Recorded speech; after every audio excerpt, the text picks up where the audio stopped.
Persephone gets abducted into the underworld. So it's symbolic of going into her unconscious. Okay. And it's also symbolic of her going through a rite of passage. Now, rites of passage are very, very important parts of our humanity and our soul's evolution. And they were always events that happen in every human being's life, regardless of the culture or the situation, just as being alive as a human. We go through natural rites of passage. And in fact, I talk about this in one of my episodes with a wonderful guest, Susan Wilson. And we talk about how there's a lack of rites of passage and rituals in our current culture, although they used to be very, very common, and they still are very common in indigenous cultures as well as Native Americans.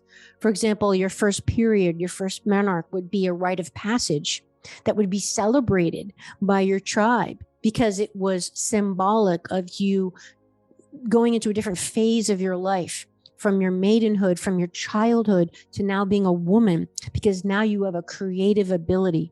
And remember, it doesn't necessarily mean to create a child. Okay, we have to think of these things symbolically.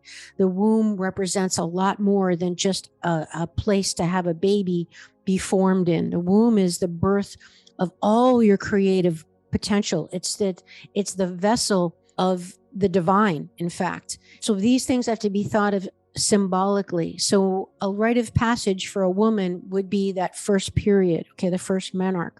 So back to the story of Persephone.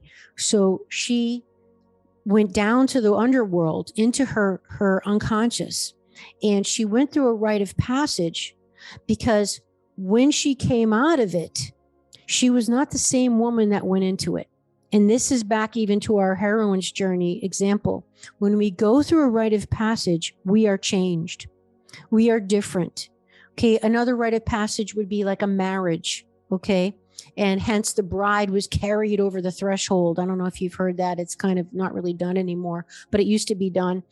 And in Judaism, they have bar mitzvahs. Okay. So it's a rite of passage. And when they get married, they step on glass to symbolize breaking the glass and all this stuff. So we have retained some of these very important cultural symbolic rites of passage, but I'm going to be talking a lot more about them, and I'll be working with them with you.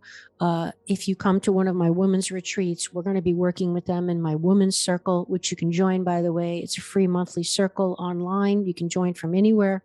Once a month, we meet around the time of the new moon, and eventually with my in-person women's retreats, we're going to be talking about these rites of passage, because guess what?